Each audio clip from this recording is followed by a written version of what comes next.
My grandson's call jolted me awake at 5 a.m. "Grandma," he said, his voice urgent, "please don't wear your red coat today."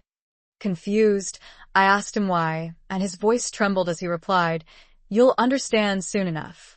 Later, at 9 a.m., I headed out to catch the bus, but the scene that awaited me there stopped me dead in my tracks.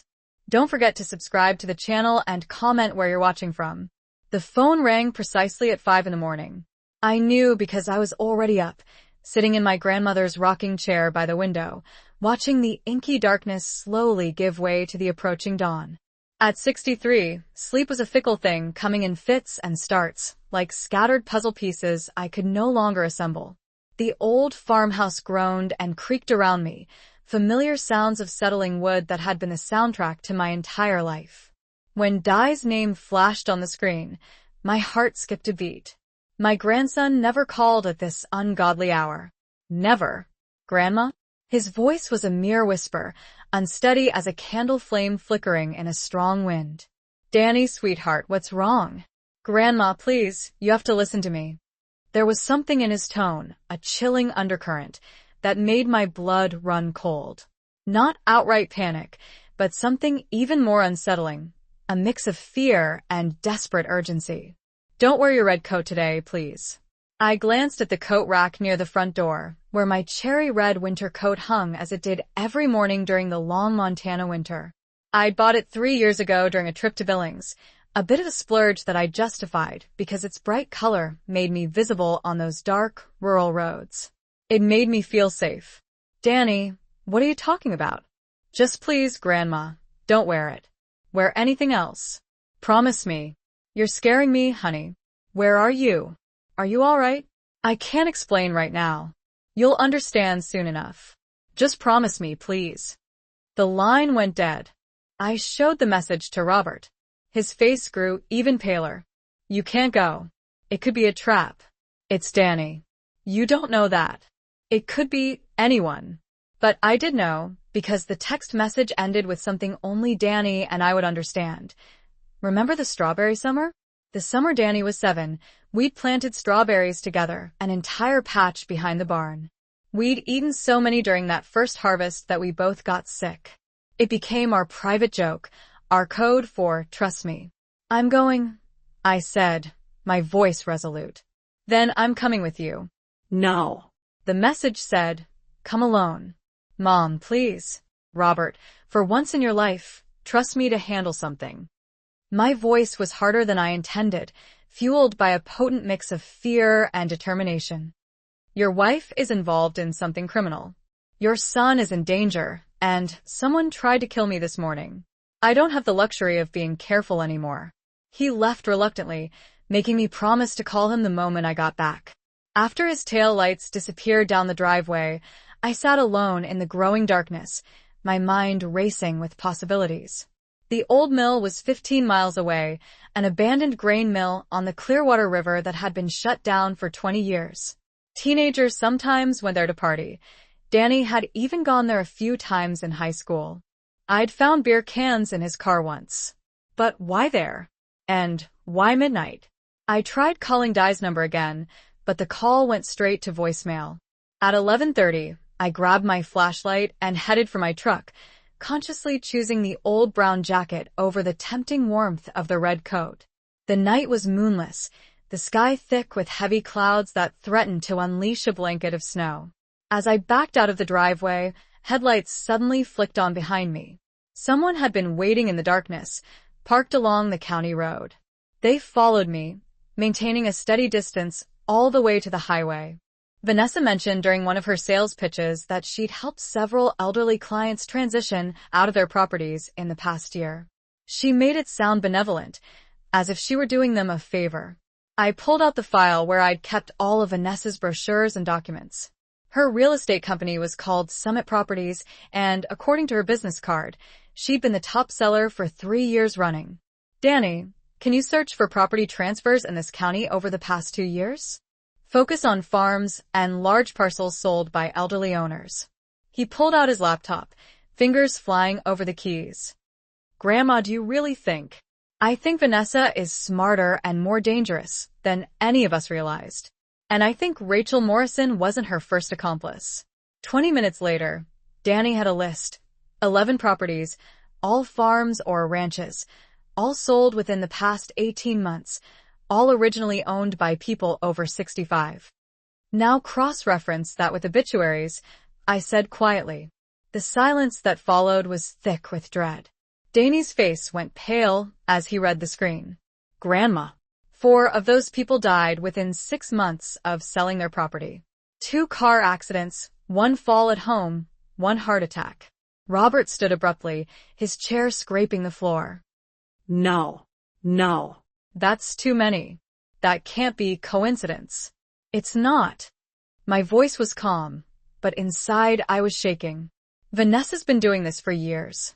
Target elderly property owners, forge documents or manipulate them into signing, wait a few months, then arrange accidents.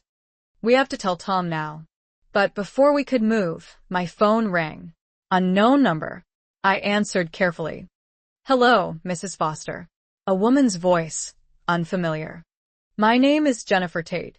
I'm an attorney with the firm of Morrison, Westfield, and Chase. I represent Vanessa Foster. My stomach dropped. That was fast. What do you want? I'm calling to inform you that my client is being released on bail this morning. Look at what properties Vanessa was selling at that time and cross-reference it with Rachel's background. There's a connection. There has to be. Danny's fingers flew across the keyboard. 10 minutes later, he found it.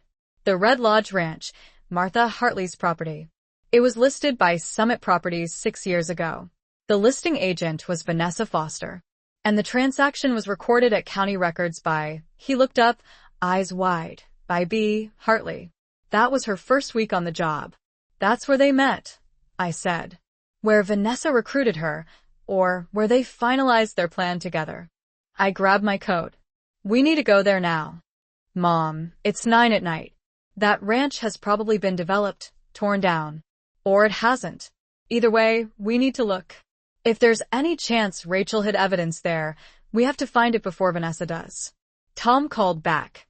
Alexia, Judge Winters will give you 15 minutes tomorrow at 1 p.m. before the hearing, but that's all. Don't make me regret this. I won't. Thank you, Tom. We took my truck. All 3 of us, with the patrol car following at a distance. The drive to Red Lodge took 90 minutes through dark mountain roads and small towns already asleep. The ranch was still there, not developed, not torn down, just abandoned. The house was a burnt-out shell, exactly as the newspaper had described it. But the barn still stood, weathered and leaning, but intact. Why would Vanessa keep this? Robert wondered. Why not tear it down and build?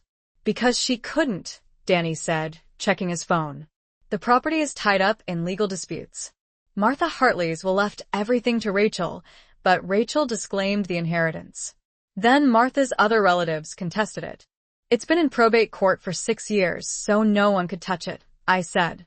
Which means if Rachel hid something here, it's been safe all this time. We approached the barn carefully. The doors hung open, creaking in the wind. I sat there, the phone growing cool against my ear, my gaze fixed on that red coat.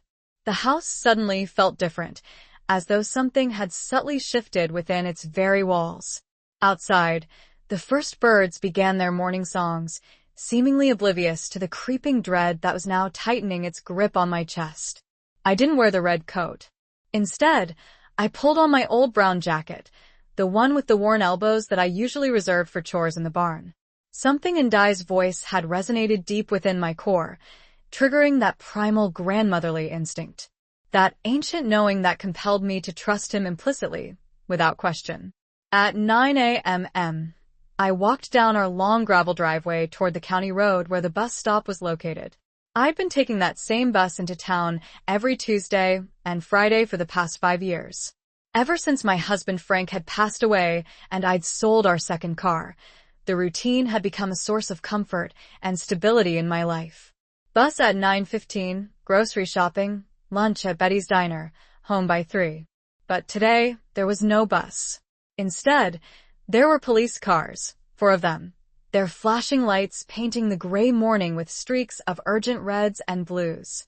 Yellow police tape was stretched across the bus stop shelter, that simple three-sided structure where I'd waited countless times, reading my book or watching the golden wheat fields roll away toward the distant horizon. Sheriff Tom Brennan saw me approaching and immediately stepped forward, his hand raised in a gesture to stop me. "Mrs. Alexia Foster, you need to stay back, please." "Tom, what happened?" "I need to catch the bus." "There won't be a bus this morning, Alexia." His face was grave, the lines etched around his eyes deeper than I remembered. We'd gone to high school together a lifetime ago, 45 years to be exact. "There's been an incident." "What kind of incident?" "The headlights stayed with me for 12 miles, never closing the distance, never falling back. Professional surveillance, I realized, not some amateur following too close or hanging too far back. Whoever was behind me knew exactly what they were doing." I briefly considered calling Robert, even considered calling Tom, but Danny's message had been explicit. "Come alone." And that strawberry summer reference meant he was in real danger, the kind where police involvement might only make things worse. 3 miles from the old mill, I made a snap decision. There was a turnoff ahead, a narrow logging road that cut through state forest land. Frank and I used to take it when we went hunting. It looped back to the main highway about 5 miles south. I killed my headlights and swung onto the logging road, accelerating into the pitch-black darkness. My truck bounced violently over ruts and hidden holes, branches scraping along the sides of the vehicle. Behind me, I saw the other vehicle's headlights sweep past the turnoff, then brake lights flared red as they realized I had vanished. I didn't slow down, pushing onward into the darkness. The forest pressed close on both sides of the narrow track, and without headlights, I was navigating by memory and the faint moonlight that barely penetrated the thick cloud cover. My heart hammered against my ribs, adrenaline coursing through my veins. The logging road eventually dumped me back onto the highway south of my pursuer. I waited, engine idling, watching for approaching lights. Nothing. I'd lost them. I took a longer, more circuitous route to the mill, circling through back roads, constantly checking my rearview mirror for any signs of followers. By the time I pulled into the crumbling parking lot, it was 12:15 a.m. The old Clearwater mill loomed against the inky sky like a silent tombstone, for stories of rotting wood and broken windows. She maintains her complete innocence in all charges and will be vigorously defending herself, she confessed. "We have recordings." "You have recordings of a frightened woman trying to placate what she believed to be a corrupt police officer." "Context matters, Mrs. Foster. Now, I'm calling as a courtesy to inform you that we will be filing a civil suit against you for defamation, emotional distress, and false imprisonment. We're seeking damages in the amount of $5 million. That's absurd. Is it? You've publicly accused my client of murder, conspiracy, and fraud. You've damaged her reputation, her business, and her emotional well-being. Unless you're prepared to retract all accusations and issue a public apology, we will proceed with the suit." "I'll do no such thing." "Then you leave us no choice. You'll be served with papers within 24 hours. And Mrs. Foster, I should mention that we've also filed for a competency hearing. Given your age and recent erratic behavior, we believe a court-appointed guardian should evaluate whether you're capable of managing your own affairs." The line went dead. I stood there, the phone cooling against my ear, understanding the full scope of what Vanessa had planned. She wasn't just trying to steal my property. She was trying to have me declared incompetent, unable to manage my own life. "Mom." Robert's voice seemed distant. "What did they say?" "They're coming after me. Not just criminal defense for Vanessa, but a civil suit and a competency hearing." I met his eyes. "If they succeed with a competency claim, the court could appoint Vanessa or someone she controls as my guardian. And then she controls everything." Danny finished. "Your property, your money, your healthcare decisions, everything." The weight of it pressed down on me. I'd thought we'd won at the mill. I'd thought recording Vanessa's confession would be enough. But I'd underestimated her again. She had resources, lawyers, plans within plans. "When's the hearing?" Inside, it smelled of old hay and decay. My flashlight beam cut through the darkness, finding empty stalls, broken equipment, Shadows. Where would she hide it? Danny asked. I thought about Rachel Morrison, a young woman who'd helped destroy her own grandmother, who'd learned to be ruthless and calculating. Where would someone like that hide her insurance? Somewhere personal, I said. Somewhere that meant something. Danny, you said Rachel and her grandmother were close before the betrayal. According to the articles, yes. Martha raised Rachel after her parents died. I moved deeper into the barn, searching. There, in the back corner, a horse stall with a name carved into the wood, Starlight. That was Rachel's horse, Danny said, checking his phone. There's a photo in one of the articles. Rachel riding a gray mare named Starlight. I knelt down, running my hands along the stall boards. One was loose. Behind it, wrapped in waterproof plastic, was a small metal box. Inside the box was another thumb drive and a handwritten note. Asterisk, if you're reading this, I'm probably dead. Vanessa Foster killed my grandmother and made me help her. I've been collecting evidence ever since, waiting for the right moment. This drive contains everything. Unedited recordings, original documents, proof of every crime. The password is Starlight 9997. Use it to stop her. Asterisk Rachel, 1997. 1997, Danny whispered. The year Rachel was born. We had it. Real evidence, unencrypted, everything we needed. And then we heard the sound of cars approaching. Multiple cars, fast.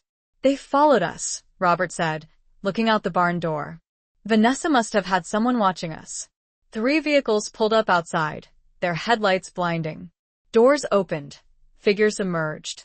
Vanessa stood in the center, flanked by Peter Mitchell and 2 men I didn't recognize. Large men, not lawyers.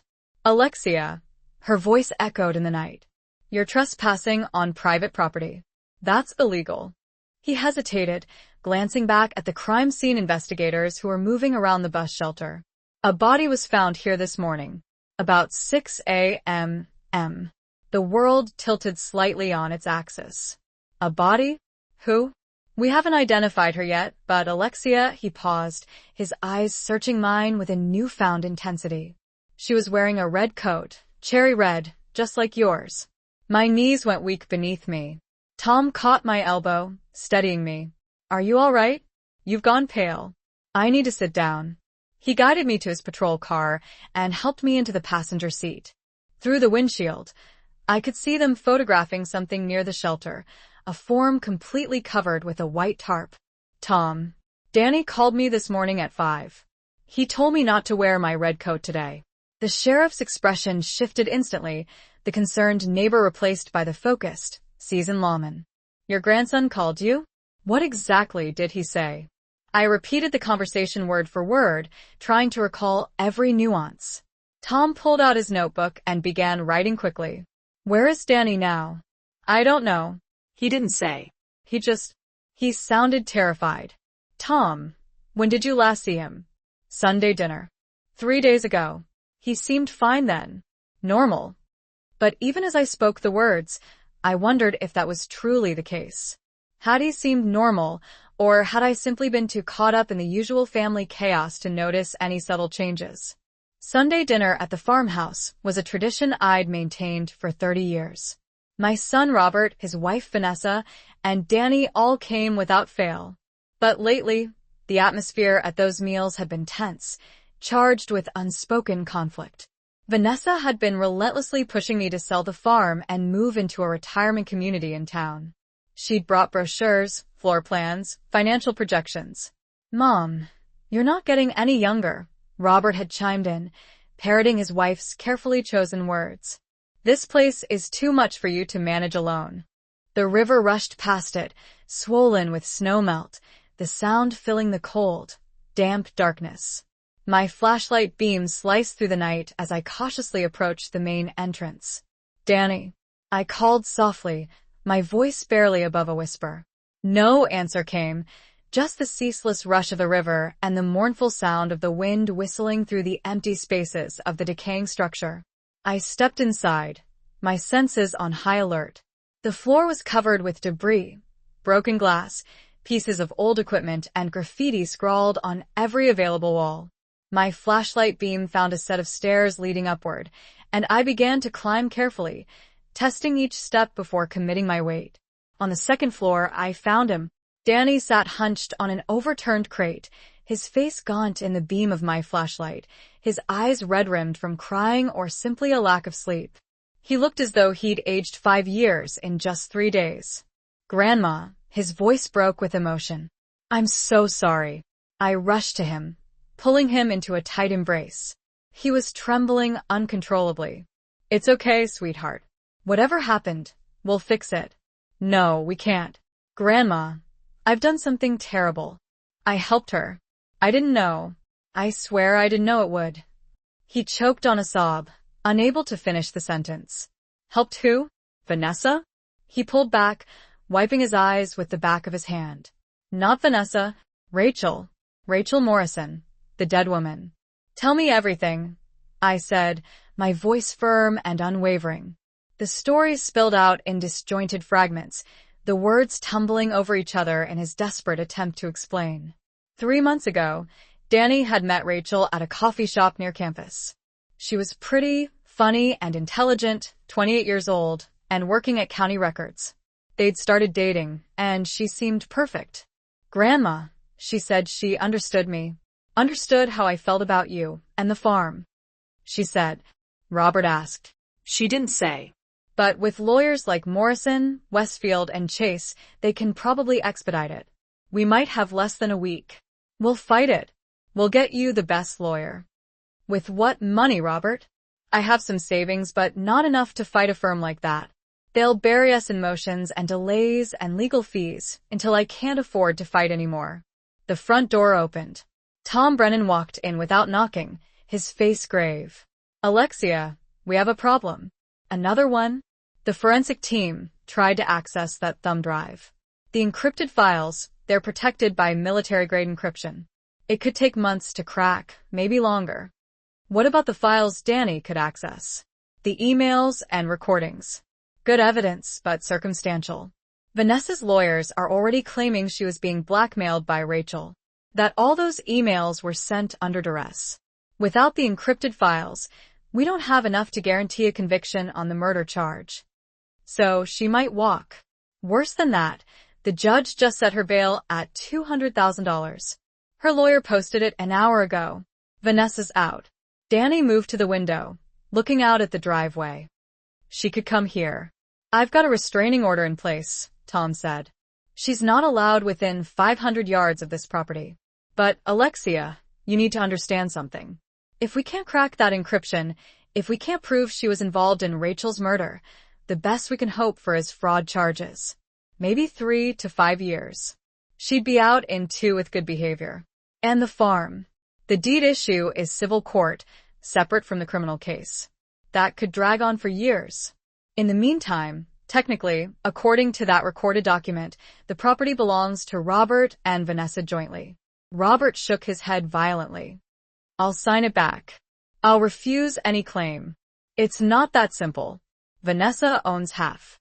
She could force a partition sale, make the court order the property sold, and the proceeds divided. Whatever you found in there belongs to the estate. This estate belongs to Rachel Morrison. I called, and she left instructions. Rachel is dead. I'm the executor of her estate now. Hand over whatever you found." "I don't think so." Mitchell stepped forward. "Mrs. Foster, we can have you arrested right now. Sheriff Brennan's patrol car is gone. We sent them on a false emergency call 20 miles from here. You're alone. You're outnumbered, and you're holding stolen property." I looked at the metal box in my hands, at the thumb drive that could end Vanessa's empire. And I smiled. "You're right about one thing, Mr. Mitchell. Sheriff Brennan's patrol car is gone. But you're wrong about me being alone." I pulled out my phone and hit send on the video I'd been streaming live for the past 10 minutes, streaming directly to Tom's phone, to the state police, and to 3 local news stations. "I've been broadcasting everything," I said calmly. "Every word you've said, every threat you've made, and now thousands of people are watching you, Vanessa, watching you admit to being executor of Rachel's estate, an estate you shouldn't have any connection to if you're innocent, watching you threaten us on this property, watching you bring muscle to intimidate an elderly woman. Vanessa's face went white in the headlights. You can take this thumb drive from me, I continued. But it won't matter because in exactly 5 minutes, my grandson is uploading the complete contents to cloud storage, with copies going to the FBI, state police, and every news outlet in Montana. It's over, Vanessa. You lost. Sirens wailed in the distance, growing closer. Vanessa stared at me across the dark ground, and I saw something break in her eyes, the calculation, the confidence, the certainty that she was always the smartest person in the room. She ran. Mitchell and the other men scattered, racing for their vehicles. But it wasn't too much. It was my life. Every room held precious memories of Frank, of raising Robert, of summers spent with Danny running carefree through the fields. The very thought of leaving made me physically ill. Mrs. Foster. A young detective approached, a woman with sharp, intelligent eyes and dark hair pulled back in a tight, no-nonsense bun. I'm Detective Roxanne Rick. I understand your grandson may have information about this incident. I recounted Danny's call for the 3rd time. She exchanged a quick, meaningful glance with Tom. We need to speak with Danny as soon as possible. Do you have any way to reach him? I can try calling, but when I do, it goes straight to voicemail. I tried 3 more times, each attempt yielding the same frustrating result. Nothing. Does he live with you? Detective Rick inquired. No. He lives with my son and daughter-in-law in town. He's 19, studying at the community college. We'll need their address. I gave it to her, a sick feeling settling like a stone in the pit of my stomach. What had Danny gotten himself mixed up in? And why did he know about this woman's fate before anyone else? The detective's radio crackled with static, followed by a voice relaying something about forensics and preliminary findings.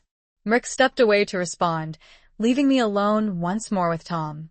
Alexia, I need to ask you something. Tom's voice was low, almost apologetic. When's the last time you wore that red coat? Yesterday. I wore it into town for my book club meeting. And how many people would know you wear it regularly? The question hit me like a splash of ice water. Everyone, I suppose. I wear it every time I go out. It's distinctive. That's why I bought it. And who specifically would know you take the bus on Tuesday and Friday mornings from the stop? My family, the other regular bus riders, Betty at the diner, half the town probably. My voice was rising with a growing sense of unease. Tom, what are you suggesting? Her grandmother had lost her property in a similar fashion, swindled by developers. Danny, what have you done? She questioned, pressing me for details about the farm, the deed, its entire legal history. Rachel claimed she wanted to help protect it, ensuring no one could ever seize it from me. She was skilled at navigating property records and knew how to scrutinize everything. My blood ran cold as I realized you had granted her access to our farm documents. I genuinely believed I was assisting her. She suggested she could flag the deed and implement safeguards. Then, his voice dropped to a near whisper. Last week, I saw her meeting with Vanessa at a downtown restaurant. I followed them, Grandma. I observed their conversation for 2 solid hours, and when I confronted Rachel about it, she laughed. What do you mean she laughed? I asked, bewildered. She said I was merely a useful idiot. Vanessa had hired her months before we even met. Everything, the dating, the entire relationship, was meticulously planned. Her objective was to gain my trust, extract information about you and the farm, and assist Vanessa in forging the deed transfer. The level of manipulation was shocking, calculated, and utterly heartless. But why was she killed? I questioned, trying to make sense of it all. Because she got greedy. Danny stood and began pacing the confined space. Rachel told me that night she had demanded more money from Vanessa, significantly more. She claimed to possess copies of everything, the forged signature, incriminating emails, irrefutable proof of their entire scheme. She intended to blackmail Vanessa for years. And Vanessa killed her? I don't know. That's why I warned you about the coat. Rachel called me at 4:30 yesterday morning. She was terrified, crying, saying someone was following her. She confessed to taking your red coat from your mudroom during Sunday dinner. That was why she was wearing it. You'd lose the farm either way. I walked to the window, looking out at the land I'd lived on my entire life. The barn where Frank taught Danny to ride, the strawberry patch now buried under winter snow, the fields that had fed us through good years and bad. There has to be something in those encrypted files, I said. Something Rachel thought was important enough to hide behind military-grade encryption. Something that Vanessa is afraid of. We're working on it, Tom said. But I can't make promises. After he left, the three of us sat in silence. Outside, the patrol car Tom had promised pulled up, parking at the end of the driveway. Protection or a reminder that we were prisoners in our own home. My phone buzzed.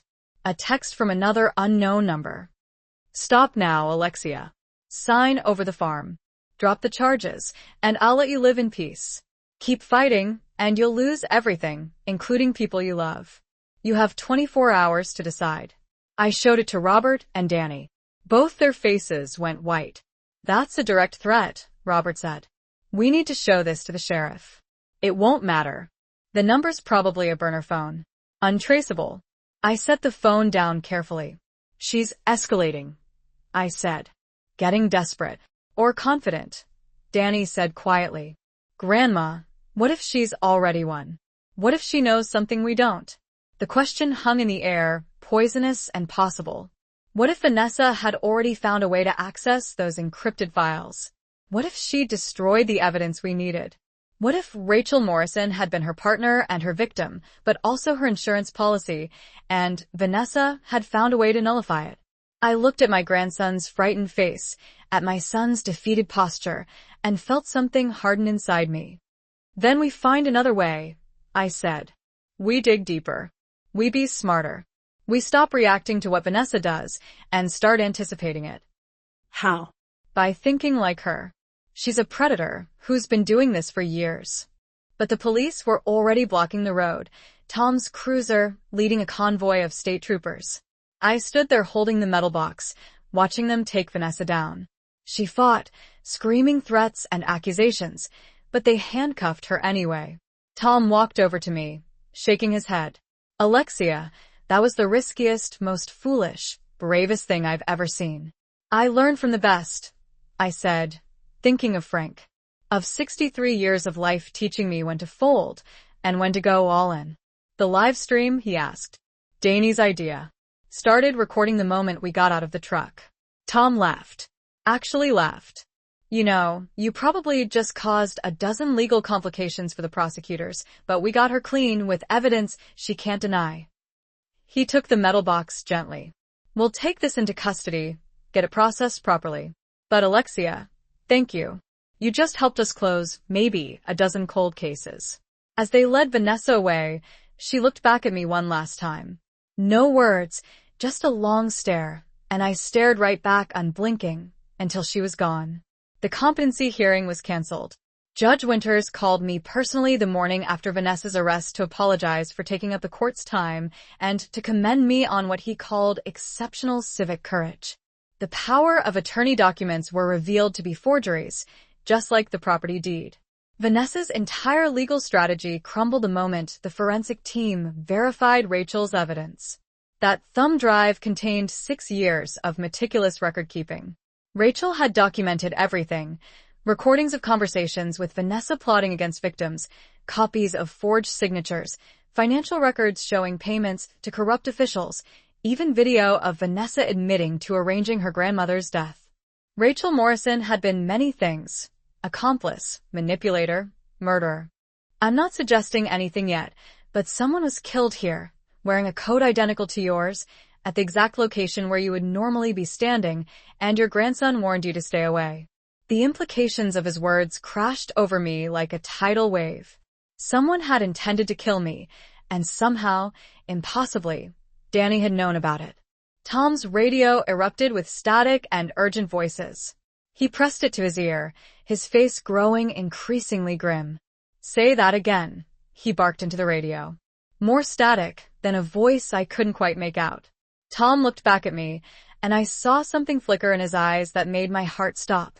Not just concern now, but a chilling hint of suspicion. Alexia, I need you to come down to the station with me. Why? What's happening? That body. We just identified her through her phone. Who is she? Tom's jaw tightened. Her name was Rachel Morrison. She worked at County Records downtown, and according to her phone logs, she'd been in contact with your grandson, Danny, multiple times over the past 2 weeks. The morning suddenly felt colder than any Montana winter I had ever known. There's something else, Tom continued, his voice heavy with foreboding. We found a document in her coat pocket. It's a property deed for your farm. That's impossible. The farm's been in my family for 4 generations. There's no question about the deed. Alexia, this deed is dated last month. And according to the document, you signed the property over to your son, Robert, and his wife, Vanessa. That's insane. I would never. The signature looks authentic. County Records has a copy on file, officially recorded 3 weeks ago. The world spun violently around me. I gripped the car door handle to steady myself. I didn't sign anything. Tom, you have to believe me. I would never give up this farm. But even as I said the words, a seed of doubt began to sprout in my mind. Had I inadvertently signed something without realizing its true nature? She intended to meet you at the bus stop, confess everything, and hand over the proof, but she was scared. Grandma, she said if anything happened to her, I should warn you. And then the line went dead. I sank heavily onto a crate, trying to process this avalanche of information. So, Rachel was murdered before she could meet me and expose Vanessa. But I don't believe Vanessa was the actual killer. Danny reached into his jacket pocket and produced a thumb drive. Rachel gave me this 2 days ago, before everything spiraled out of control. She called it her insurance policy, copies of all the documents, all the emails exchanged between her and Vanessa, even recordings of phone calls. Have you looked at it? At least some of it? I asked, my voice barely a whisper. Grandma, it's damning. Vanessa forged your signature on numerous documents, not just the deed. There are loan applications, power of attorney forms, even a will. A will? I exclaimed, aghast. Leaving everything to Robert and her, dated 6 months ago. And there's more. His hands trembled as he held out the drive. There are emails discussing hiring someone to ensure you had an accident after the deed transfer was complete. The abandoned mill suddenly felt frigid. Vanessa intended to have me killed. The emails don't explicitly mention her name. They're coded, very careful. But Rachel knew who it was. She kept meticulous records of everything. Danny's eyes were filled with desperation. But here's what I don't understand. The last folder on this drive is encrypted. I can't open it. And there's a video file that refuses to play. It's corrupted or something. Rachel insisted it was the most crucial evidence, but I can't access it. I took the thumb drive, turning it over in my hands. We need to give this to the police. No, Grandma, you don't understand. There are cops involved. She's careful, methodical, patient, but she's also arrogant. She thinks she's smarter than everyone else. That's her weakness. Grandma, she might be right. She's gotten away with this multiple times. No, she's gotten away with it because no one was looking closely enough, because her victims were isolated, vulnerable, alone. I stood, feeling strength flow back into my limbs. But I'm not alone. I have you, too. I have Tom, and I have something Vanessa doesn't. What's that? Time, memory, and the knowledge that comes from having lived 6 decades on this earth, watching people, learning their patterns. I looked at them both. Vanessa wants me to panic. She wants me to make mistakes, to act rashly. So, I'm going to do the opposite. I'm going to be patient, methodical, and I'm going to find out every single secret she's been hiding. Where do we start? I thought. Given Rachel Morrison's history, she didn't just materialize out of thin air 3 years ago when she started at County Records. She had a life before that, a past complete with family, friends, and experiences. The police are already looking into that aspect, but we're going to approach it from a different angle. Our aim is to uncover who Rachel truly was and what motivated her to aid Vanessa in harming others, because no one becomes an accessory to murder without a significant reason. Danny reopened his laptop, stating, I'll start digging. As he began his search, I walked through the house room by room, seeing everything with fresh eyes. This was my territory, my home, my history, and I refused to let Vanessa take it away from me. It took Danny 3 hours to unearth Rachel Morrison's real name.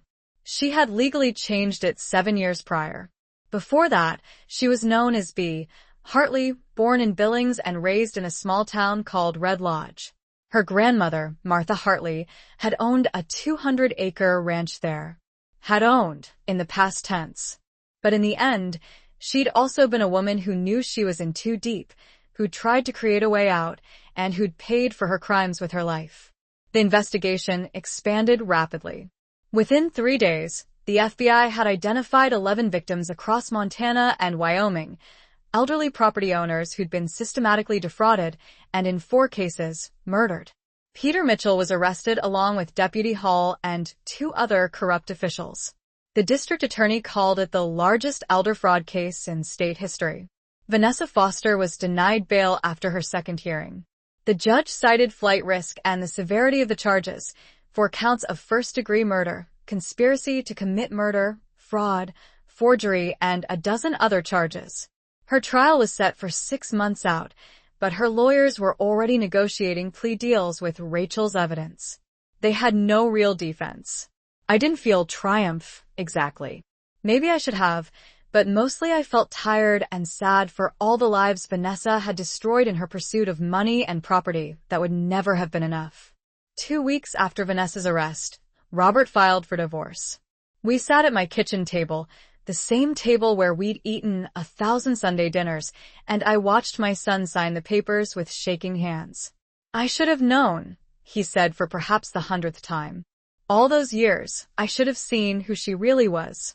Robert, she fooled a lot of people, prosecutors, investigators, business partners.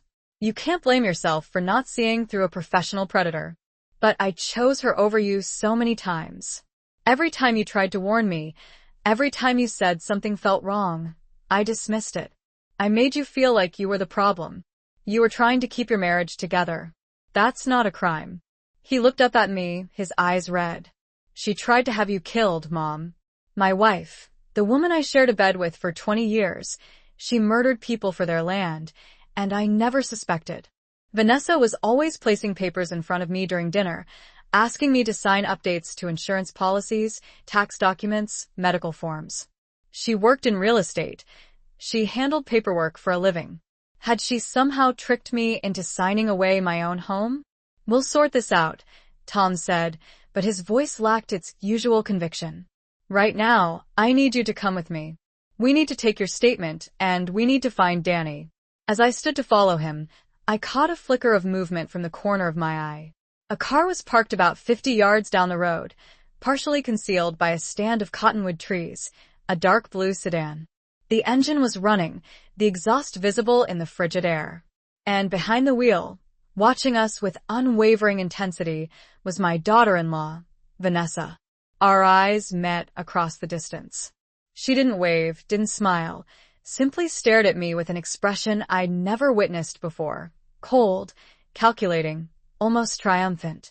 Then, she put the car in gear and drove away. Tom, I said quietly, my voice barely a whisper. I think I know who might have some answers about that deed. But I don't think you're going to like what we find. The sheriff's station smelled faintly of burnt coffee and old paperwork. I'd been there twice before. Once when Frank reported our tractor stolen 30 years ago, and once to renew my carry permit for the shotgun I kept in the barn to ward off coyotes. But never as a witness, never in connection to a murder. Tom settled me in an interview room with pale green walls and a mirror that I knew was one-way glass. Detective Mrick sat down across from me, placing a recording device between us. Mrs. Foster, I need you to walk me through everything again. Every single detail about Danny's call. I repeated the story yet again, but this time I forced myself to recall even the smallest, most insignificant details. The background noise on Danny's call. There had been something. Traffic, maybe? In the emails, Rachel mentions paying off someone in the sheriff's department, someone who facilitated the filing of the fake deed and ensured it appeared legitimate. We don't know who it is. It could be anyone. Tom's face flashed through my mind. My old high school friend. But no, not Tom. It couldn't be. There's something else, Danny said. This morning, after Rachel was killed, I went to her apartment. The door was ajar, the place ransacked. Someone had searched it, torn it apart. And I found this. He handed me a folded piece of paper. It was a photocopy of a bank statement, Vanessa's bank statement. 2 weeks ago, she withdrew $50,000 in cash. Blood money, I whispered. Payment for Rachel or payment for whoever killed her. Maybe both. Danny grabbed my shoulders. Grandma, we have to run. Both of us take this evidence and disappear until we can figure out who to trust. I'm not running for my own home. Then you're going to die. Don't you understand? Vanessa has already killed once. She won't stop until you're dead, and that farm is hers. Footsteps echoed from below, heavy boots on the wooden floor. We froze. Danny extinguished his flashlight, and I did the same. In the sudden darkness, I heard multiple sets of feet, at least 3 people. Mrs. Foster. A voice called out, not Tom's voice. Someone younger. We know you're in here. We just want to talk. Danny pulled me toward the back of the floor, toward a door I hadn't previously noticed. We slipped through into what appeared to be an old office, windows overlooking the river 30 feet below. There's a fire escape on the other side, Danny whispered. But before we could move, the office door swung open. A man stood silhouetted against the dim light from the main room. He wore a deputy's uniform. Mrs. Foster, please. We really do just want to talk. I'm Deputy Marcus Hall. Sheriff Brennan sent me to find you.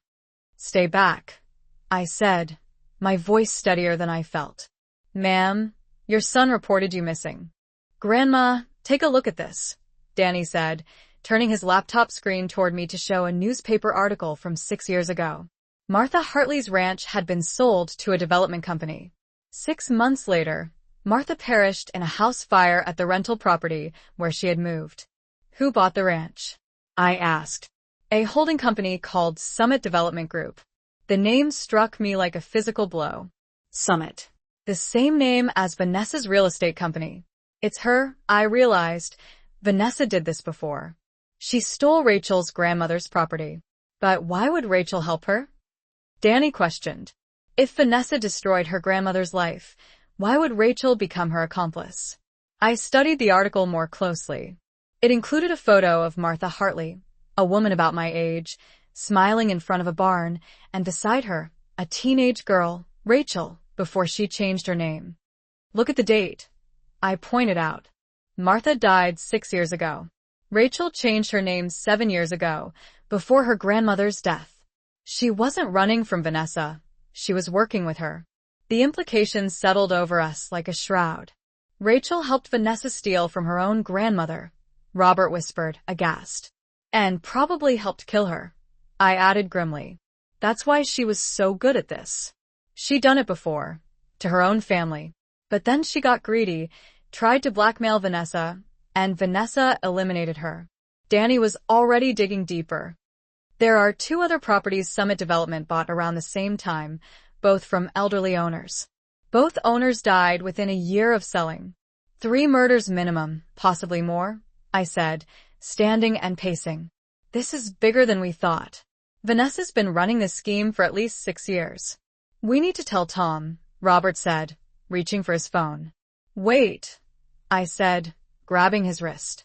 If we tell Tom now, he files a report, starts an official investigation, and that could take months. What does that say about me? It says you're human. It says you wanted to believe the best of someone you loved. That's not weakness, Robert. That's hope. Misplaced hope, maybe. But you found your strength when it mattered. You stood with Danny and me when we needed you. You didn't run. You didn't hide. That counts for something. He wiped his eyes. I want to make it up to you. However long it takes. Then start by forgiving yourself and by being a better father to Danny. He needs you now more than ever. Danny was struggling. The revelation that Rachel had been using him, that their entire relationship had been a manipulation, had hit him hard. He'd taken a semester off from college, was seeing a therapist twice a week, and was slowly learning to trust again. He spent most of his time at the farm with me. We worked together in the barn, repaired fences, planned for spring planting. He didn't talk much about Rachel, but sometimes I'd catch him staring at nothing, lost in thoughts he couldn't share. One afternoon in early March, as we were cleaning out the storage shed, he finally opened up. "Grandma, do you think I'm stupid?" What? "Of course not." "Why would you ask that?" "Because I fell for it. All of it. Rachel told me she loved me, and I believed her.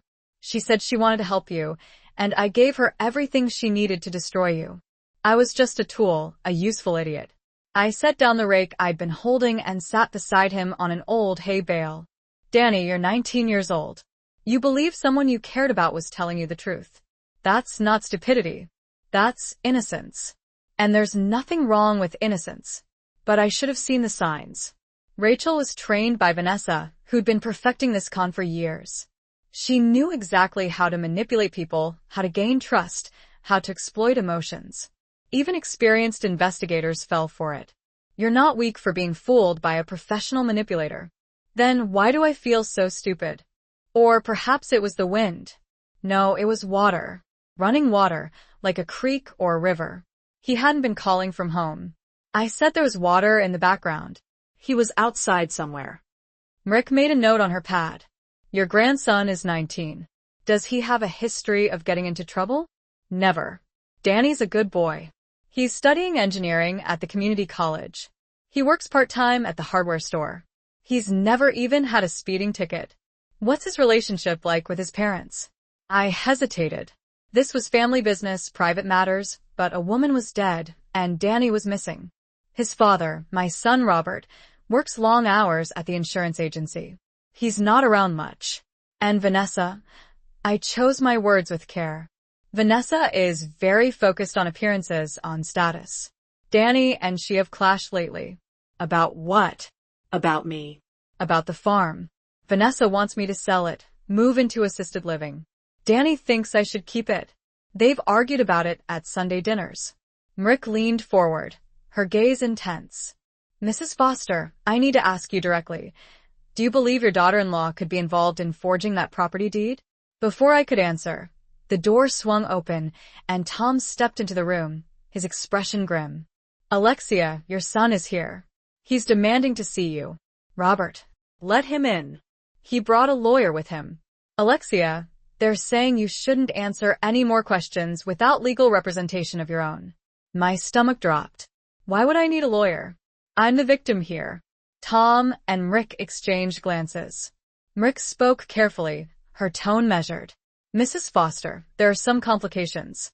The forged deed, if it is forged, shows your signature. Rachel Morrison, the victim, worked in county records and had access to official documents. And your grandson, who warned you about the murder, has fled." "What are you saying?" "I'm saying that some people might interpret this as you being involved in a scheme that went wrong. We've been searching for hours. You're not in trouble. We just need to make sure you're safe. If that's true, why did you bring backup? Why are you sneaking around an abandoned building at night?" Paul's expression shifted. In the darkness, I couldn't discern it clearly, but something changed in his posture. Because a woman's voice said from behind him, "We needed to make sure you came alone." Vanessa stepped into view. She looked different. Her hair was pulled back severely, her makeup minimal. She wore dark clothing, practical boots. This wasn't the polished real estate agent who sat at my Sunday dinner table. This was someone else entirely. "Hello, Alexia," she said pleasantly. "I believe my stepson has something that belongs to me." Deputy Hall moved aside, and I saw he had his hand on his weapon, not drawn, but ready. Danny stepped in front of me. "Get away from her." "Danny, Danny, Danny." Vanessa shook her head sadly. "You really should have stayed out of this. Rachel said you were sweet but stupid." I'm beginning to think she was right. "You killed her," I said accusingly. "Of course not. I would never do something so messy myself." Her smile was terrible. "That's what hired help is for." Unfortunately, Rachel's death was necessary. She got ambitious, thought she could play in the big leagues. She couldn't. "And you're going to kill us, too?" "Kill you, Alexia? Why would I do that?" You're going to sign over your farm to us tonight willingly, with Deputy Hall here as a witness. Then you're going to have a tragic accident on your way home. Elderly woman driving alone on dark country roads. These things happen. People know we're here. Do they? Your son thinks you went to bed hours ago. The sheriff thinks you're home safe. No one knows about this meeting except the people in this room. She held out her hand. Now give me the thumb drive, and let's make this easy. Danny's hand closed around mine. I felt the small weight of the drive pressed into my palm. Meanwhile, Vanessa's lawyers have us tied up in civil court. The competency hearing moves forward, and we lose the farm. So, what do? Robert asked. We use what we know. We force Vanessa to make a mistake. I glanced at the clock. 6 hours had passed since the threatening text message. 18 hours left on her ultimatum. Turning to Danny, I asked, can you access Summit Development's corporate records? Maybe. They should be public filings, but I'll need time. We don't have time. Can you do it or not? His fingers were already flying across the keyboard. I can try. While he worked, I called Tom. Alexia, are you all right? I'm fine. Tom, I need a favor. The competency hearing Vanessa's lawyers filed. When is it scheduled? Tomorrow afternoon, 2 p.m. They expedited it, claimed you were a danger to yourself and others. 24 hours, less time than I'd thought. Who's the judge? Harold Winters. I knew that name. Judge Winters had ruled on property disputes in this county for 15 years. Tough, but fair. I'd met him once at a charity auction years ago. Can you get me a meeting with him before the hearing? I asked. Alexia, that's highly irregular. His clerk would never. Tom, please. I'm not asking you to influence him. I just need 10 minutes to present some information. Information that's relevant to the case. He was silent for a long moment. What kind of information? The kind that proves Vanessa Foster has been systematically defrauding and murdering elderly property owners for at least 6 years. The kind that shows this competency hearing is just another tool in her arsenal. Do you have proof? He asked skeptically. I will by tomorrow morning. Will you help me? Another pause. I'll make a call. No promises. Danny looked up from his laptop, his face pale. Grandma, I got into the Summit Development records. You need to see this. Because pain makes us question everything, including ourselves. But Danny, you also saved my life. You saw through Rachel's plan at the critical moment. You warned me about the red coat. You kept that thumb drive safe. You helped expose Vanessa's entire operation. Those aren't the actions of a stupid person. He was quiet for a long moment. I miss her sometimes. Is that crazy? I know what she did, but sometimes I miss the person I thought she was. That's not crazy. That's grief. You're mourning the relationship you thought you had, the future. You imagined it. That's a profound loss. Even if the relationship was based on falsehoods, how do you simply stop grieving for something that never truly existed? It takes time, patience, and the unwavering belief that you deserve authenticity, someone genuine. And someday, when you're ready, you will find that connection. He leaned against my shoulder, and I held him close, just as I had when he was a little boy, and the world seemed overwhelmingly vast and frightening. The legal battle for the farm's ownership dragged on for another month before reaching its conclusion. The forged deed was officially invalidated, and all of Vanessa's fraudulent claims were dismissed. The property remained legally mine, free and clear, as it had been for 4 generations. Furthermore, the county prosecutor placed liens against all of Vanessa's assets to compensate the families of her victims. Her house, her cars, her business, everything was seized. Summit Properties was dissolved, and its assets were liquidated to provide restitution. I attended one of the restitution hearings. The room was filled with families, people who'd lost parents and grandparents to Vanessa's schemes, an elderly man who'd lost his wife, a woman my age who'd lost her sister. We didn't exchange many words, but we shared a silent understanding, the knowledge that we had survived, that justice, though delayed, had finally been served. That maybe you and Danny and Rachel Morrison were working together, and something happened. The accusation landed like a physical blow. That's ridiculous. Why would I forge a deed to give away my own property? Unless you weren't really giving it away, Rick said quietly. Unless this was part of a plan to frame someone else. Your daughter-in-law, perhaps. No, absolutely not. I would never. The door opened again, and Robert burst into the room, a thin man in an expensive suit trailing behind him. Mom, don't say another word. My son looked completely disheveled, his normally neat hair uncombed, his tie askew. This is Peter Mitchell. He's a criminal defense attorney. We're leaving now. Robert, I don't need a defense attorney. I haven't done anything wrong. Mother, a woman is dead. The police think Danny might be involved. And Vanessa just told me about some property deed nonsense. We need to protect ourselves. Protect ourselves from what? Peter Mitchell stepped forward smoothly. Mrs. Foster, I strongly advise you not to answer any more questions without counsel present. Sheriff, detective, we're done here unless you're charging my client with something. Tom looked distinctly uncomfortable. Alexia is free to go, but we will need to speak with her again. As Mitchell ushered me out of the room, I caught Detective Rick's eye. She was watching me with an unreadable expression, suspicion, curiosity, or something else entirely. In the parking lot, Robert grabbed my arm. Mom, what have you gotten yourself into? Me? Robert, I haven't gotten into anything. Someone tried to kill me this morning. That woman died because she was wearing a coat just like mine.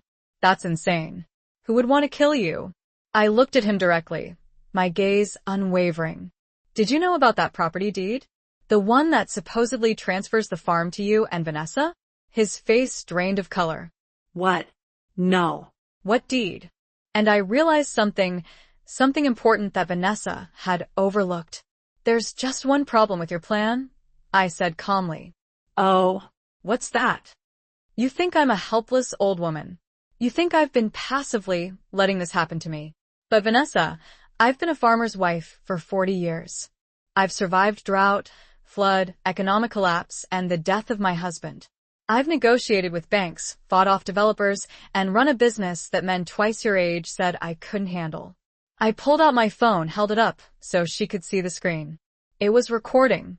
I had been recording since the moment Danny started talking, and I'm smart enough to document everything. Vanessa's face went white. Deputy Hall reached for his gun, and that's when the real police kicked in the door. Tom Brennan came through that door like an avenging angel, 3 state troopers behind him. The look on his face when he saw Deputy Hall reaching for his weapon was something I'll never forget. Marcus, don't you dare. Tom's voice was steel. Hands where I can see them now. Paul froze, then slowly raised his hands. Vanessa tried to bolt for the window, but one of the troopers caught her arm. Let go of me. This is harassment. I came here looking for my mother-in-law, who's clearly unstable and has been making wild accusations. Save it, Tom said. We've been listening to everything for the past 10 minutes. He held up his own phone, showing a live audio feed. Mrs. Foster called me 20 minutes ago, told me exactly where she'd be and what she suspected. We've recorded your entire confession. The rage on Vanessa's face was something inhuman. You stupid old woman. You think you've won? You have no idea what you've done. Take them both in, Tom ordered. Murder, conspiracy, fraud, attempted murder, corruption of a public official. Read them their rights. As the troopers led them away, Vanessa turned back to me one last time. This isn't over, Alexia. I have lawyers. The screen showed a web of shell companies and holding corporations, all leading back to one name, Vanessa Marie Foster. But there was another name buried in the paperwork, listed as a silent partner. Peter Mitchell, the lawyer Robert had brought to the police station. Oh no, Robert breathed. Mitchell is working with her. He was never my lawyer. He was hers. He was there to observe, I said, understanding flooding through me, to see how much we knew, what evidence we had. And then he reported back to Vanessa. Danny clicked through more documents. There's more. Webb's law firm is listed as the legal representative for all of Summit Development's property acquisitions. He's been part of this from the beginning, which means every word we said in that police station, every piece of evidence we discussed, Vanessa knew about within hours. I realized aloud. Robert sank into a chair. I let him write to you. I thought I was protecting you, but I gave her everything. You didn't know, I reassured him. I should have known, Mom. I should have seen who Vanessa really was. All those years. All those warning signs. Robert, stop. We don't have time for guilt. We need to focus. I turned to Danny. Can you print all of this? Every document showing the connection between Vanessa Webb and Summit Development. Already doing it. My phone rang. Unknown number again. I answered on speaker. Hello, Alexia. Vanessa's voice was smooth, confident. I assume you've received my message. I did. And your decision? I'm still considering it. Let me help you decide. I'm sitting in my attorney's office right now looking at some very interesting documents. Do you know what a power of attorney form is, Alexia? My blood ran cold. Among the papers I filed with the court is a power of attorney that you signed 3 months ago. It gives me complete control over your financial and medical decisions if you're deemed incompetent, which, after tomorrow's hearing, you will be. A woman approached me afterward. She was about 50, with kind eyes and graying hair. Mrs. Foster? I'm Catherine Wells. My mother was Martha Hartley, Rachel's aunt. I shook her hand gently. I am so sorry for your loss. For both of them. Thank you. I wanted you to know. I'm grateful you stopped her. My mother deserved better than what happened to her. And Rachel. Her voice faltered. Rachel was a good kid once, before Vanessa sank her claws in. I often wonder what Rachel might have become if she'd never met that woman. Your niece saved my life in the end. The evidence she gathered, the backups she made. Without that, Vanessa might still be free. Rachel always was thorough. Even when she was doing terrible things, she was methodical about it. Catherine offered a sad smile. Maybe that was her way of trying to maintain some control, some semblance of dignity. I don't know. I'll never know. We stood there together, 2 women united by the shared experience of losing loved ones to Vanessa's greed. And I felt a connection, a bond one couldn't easily define, perhaps the unspoken camaraderie of survivors, or simply the understanding that comes from shared sorrow. Spring arrived in Montana with its signature dramatic flair, snow one day, sunshine the next, the land slowly awakening from its winter slumber. I replanted the strawberry patch, making it twice as large as before. Danny helped me, and we didn't speak of that difficult summer when he was 7. We didn't need to. The shared labor itself was the conversation. Robert resumed his Sunday dinners. Just him now. No Vanessa. The meals were quieter, simpler, but far more genuine. We talked about mundane things, the weather, the crops, Di's plans to return to college in the fall. We were learning to be a family again, free from the poison that had been slowly consuming us for years. Tom stopped by one afternoon in April with news. The one filed at county records 3 weeks ago with my signature on it, giving you and your wife my farm. That's impossible. I never. He stopped abruptly, his expression shifting, realization dawning in his eyes. Vanessa. Oh, Vanessa. What about her? She's been after me for months, trying to convince you to sell. She says the farm is sitting on prime development land, that we could make millions if we subdivided it. I told her no, told her you'd never agree, but she kept pushing. He ran a hand through his hair, his movements agitated. You don't think she would actually forge something? Your wife was watching the crime scene this morning, Robert. She was parked down the road, just watching. And when she saw me, she drove away. Peter Mitchell interrupted, his voice sharp and professional. Mrs. Foster, Mr. Foster, I really think you should continue this conversation somewhere more private, and you should both refrain from making any accusations until we have all the facts. Robert drove me home in silence. The farmhouse looked different somehow, as if I were seeing it through new eyes.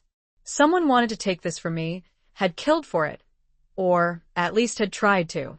As we pulled into the driveway, I saw another car parked near the barn, Vanessa's white Lexus. What's she doing here? Robert's voice was tight, with barely suppressed anger. We found her in my kitchen, rifling through my filing cabinet. What the hell are you doing? Robert demanded, his voice laced with fury. Vanessa spun around, startled.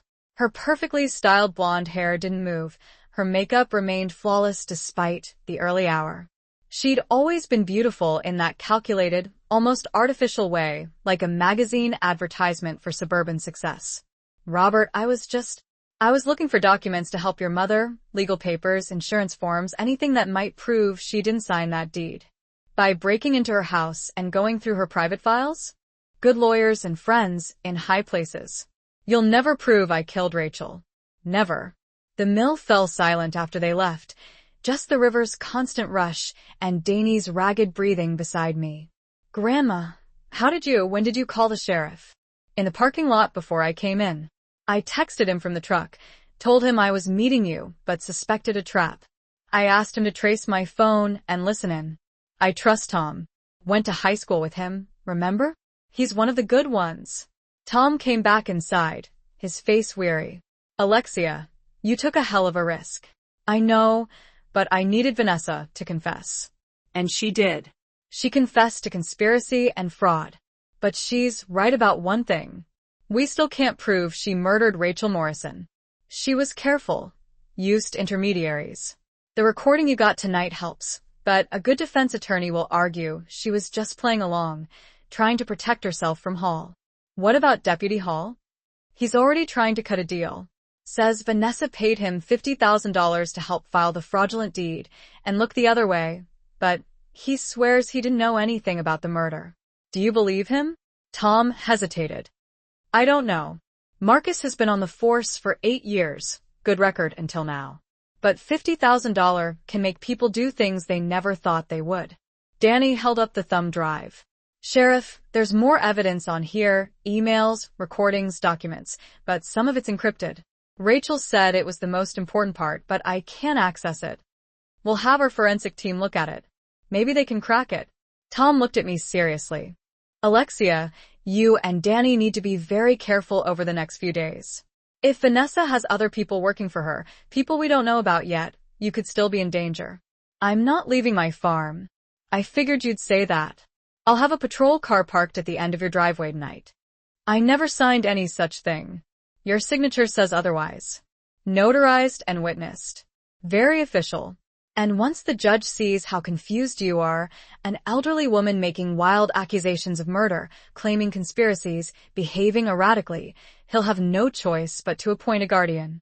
Probably me, since I'm family and I already have power of attorney.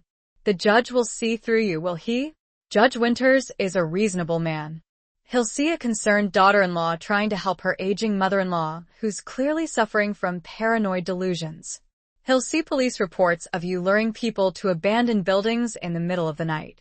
He'll see you making unfounded accusations against me, a respected businesswoman with an impeccable reputation. Your reputation is built on fraud and murder. Prove it. Her voice turned sharp. You have nothing, Alexia. Those encrypted files, my people accessed them 2 days ago. Everything incriminating has been deleted. The thumb drive Danny has is worthless. Danny's eyes widened, but I kept my voice steady. If that's true, why are you calling? Because I'm giving you one last chance to do this the easy way. Sign over the farm. Drop all charges. Admit you've been confused and stressed. Do that, and I'll let you live out your remaining years in a nice facility. You'll be comfortable, safe, cared for. And if I refuse?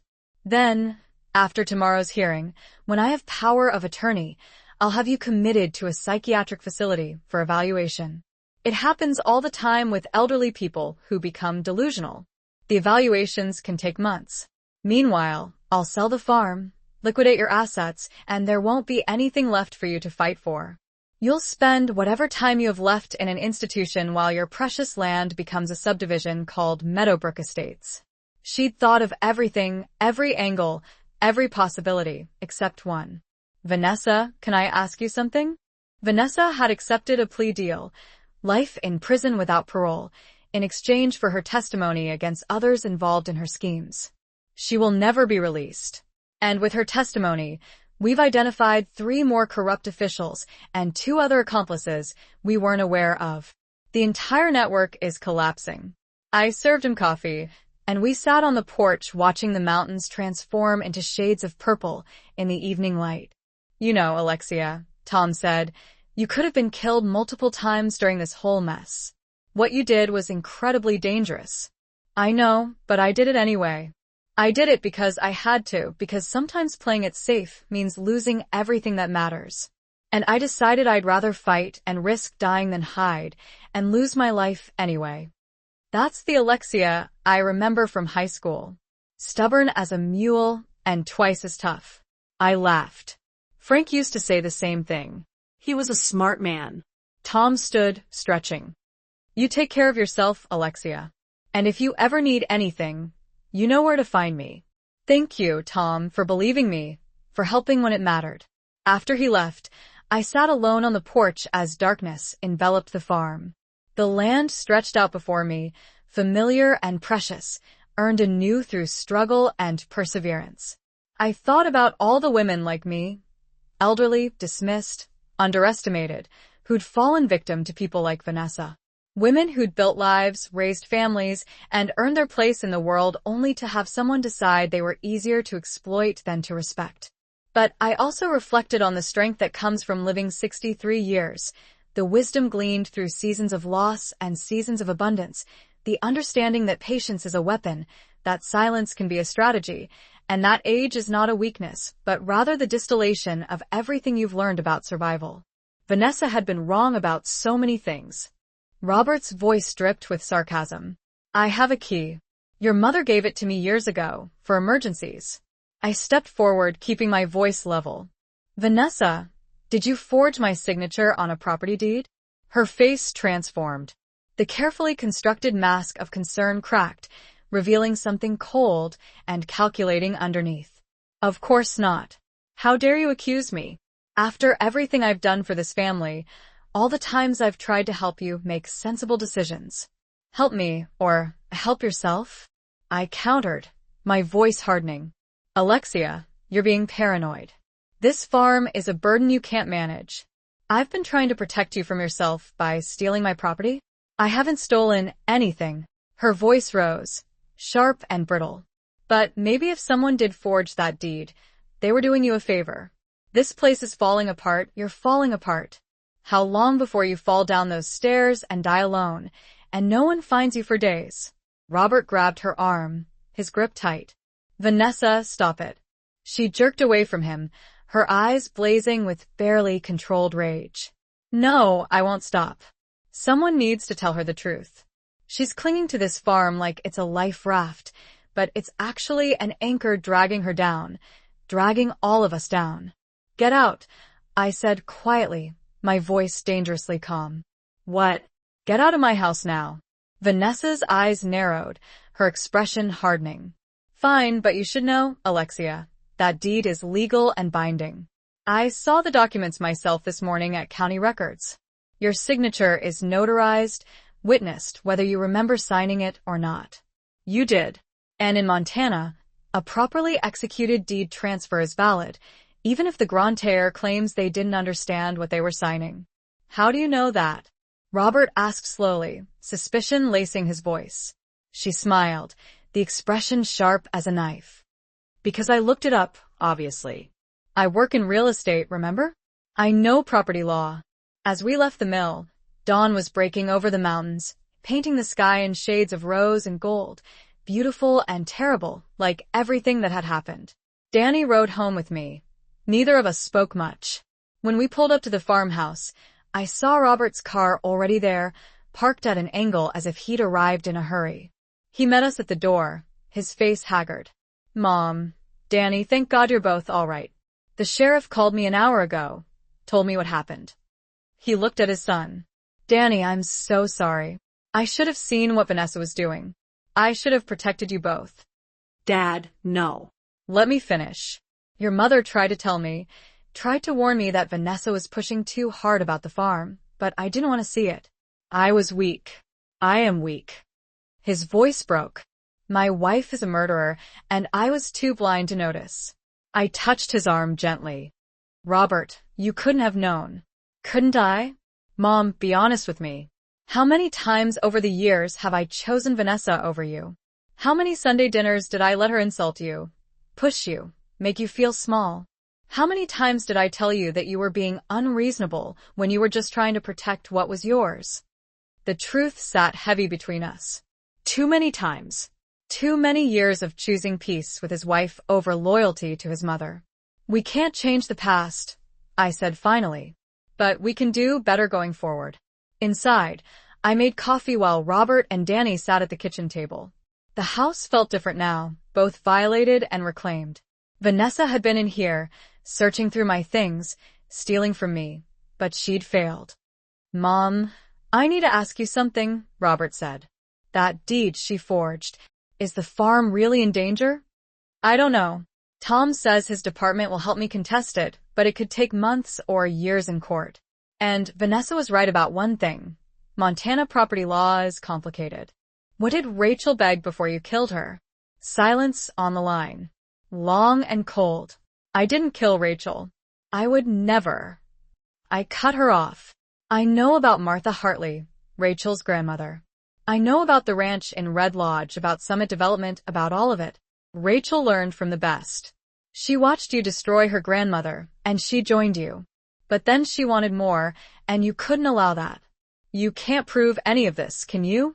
I have corporate documents linking you to Summit Development. I have property records showing a pattern of elderly victims. I have recordings of you admitting to conspiracy. And I have something else, Vanessa, something you don't know about. What? She demanded. Rachel gave Danny a backup of those encrypted files.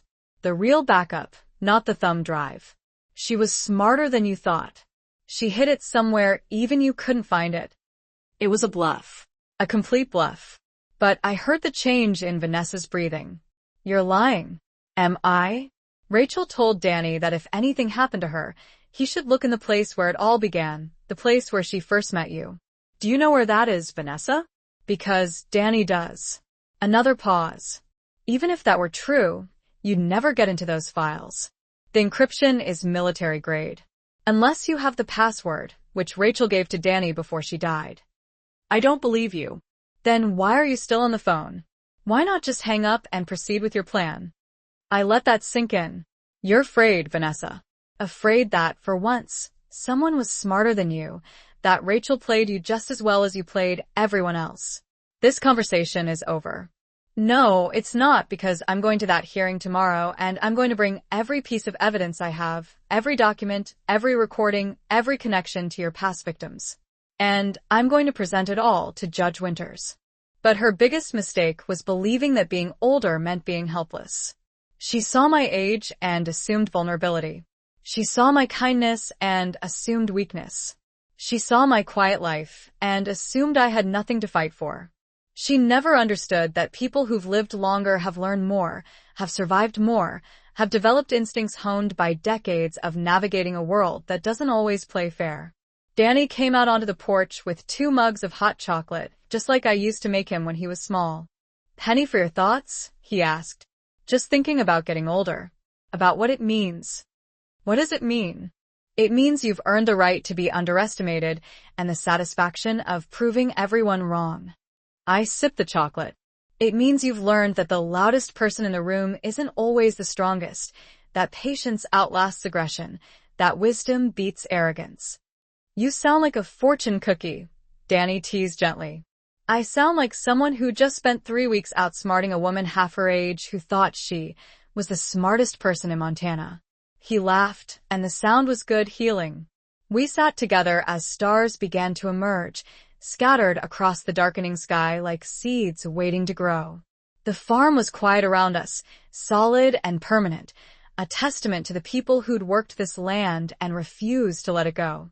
In the barn, I'd hung my red coat on a hook. I couldn't bring myself to wear it again. Not after what had happened, but I also couldn't throw it away. It was a stark reminder of how close I'd come to losing everything, a testament to the importance of vigilance, the necessity of earned trust, and the fact that sometimes a warning from someone you love is the only thing that stands between life and death. Tomorrow, I'd begin preparing the fields for planting. Robert was coming over to help fix the irrigation system. Danny was going to repaint the barn. After she left, Robert sank into a chair at the kitchen table, burying his face in his hands. I'm sorry, Mom. I didn't know. I swear I didn't know. I believed him. Robert had always been weak, easily led, but not malicious. His father used to joke that Robert was born without a backbone, that he bent whichever way the wind blew hardest. "We need to find Danny," I said, my voice firm. "The police are looking for him." "That's what I'm afraid of." "Robert," Danny called to warn me. "He saved my life. But now he's running, which means he's afraid of something or someone." My phone buzzed, signaling the arrival of a new text message. It was from an unknown number. "Grandma, I'm sorry. I didn't know it would go this far. Meet me at the old mill at midnight." Come alone. "They're watching you."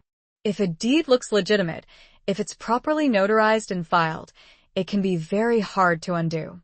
I'll testify. I'll tell the court I never authorized that transfer, that I didn't know about it. That might not be enough. You're her husband. They could argue you're just protecting her. Danny cleared his throat. "What about the encrypted files on the thumb drive? Maybe there's something in there that proves the deed is fake." "Maybe, but we won't know until the forensic team cracks the encryption." I sipped my coffee, thinking, there's something else bothering me. Rachel Morrison worked at County Records for 3 years. That's a long time. What if this isn't the first property she and Vanessa targeted? Robert's eyes widened. "You think they've done this before?" "Vanessa is too smooth, too practiced. The way she set everything up, the coded emails, the intermediaries. This feels like a rehearsed plan. We should tell the sheriff." "We will. But first I want to do some research of my own." I stood, heading for my small office off the kitchen. Not as the confused old woman you think I am, but as someone who has spent the past week becoming an expert in your crimes. The judge won't allow it. It's a competency hearing, not a criminal trial. Then we'll see, won't we? 2 p.m. tomorrow. I'll be there. Will you? I hung up before she could respond. Robert was staring at me. "Mom, was any of that true? Does Danny really have a backup?" "No, but Vanessa doesn't know that." "You just declared war on her?" Robert exclaimed.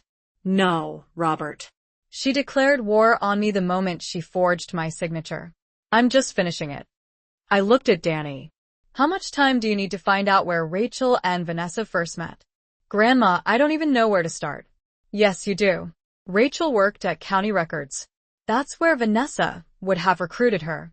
Find out when Rachel started that job. We had work to do, the kind of honest labor that builds rather than destroys, that creates rather than steals. And in 6 months, I'd sit in a courtroom and watch Vanessa Foster be sentenced to life in prison. I'd look her in the eye one final time and let her see that I was still standing, still here, still fighting for every day on this land that was mine by right and by resilience.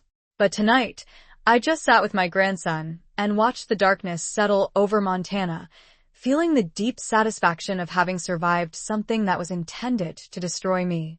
The farm was safe. My family was healing. And I had learned something Vanessa would never grasp. Real strength doesn't come from manipulation or money or calculated cruelty. It comes from knowing who you are, what you value, and what you're willing to fight for. It comes from the patience to wait for the right moment and the courage to act when that moment arrives. It comes from living long enough to learn that wisdom is the ultimate power and that age is not a weakness to be exploited but a fortress built from decades of surviving everything life throws at you. I was 63 years old. I had buried a husband, raised a son, survived a murder attempt, and defeated a serial scammer who'd made the fatal error of thinking I was too old to fight back. And I was just getting started. The strawberry patch would bloom again this summer. Danny would be there to help me harvest it, and we'd eat strawberries until we got sick, just like we did when he was 7, because that's what survivors do. They remember the good times. They rebuild what was broken. They plant seeds for future harvests, and they never, ever give up their ground without a fight. Now tell me, what would you have done if you were in my place? Let me know in the comments. Thank you for watching, and don't forget to check out the video on your screen right now. I'm sure it will surprise you.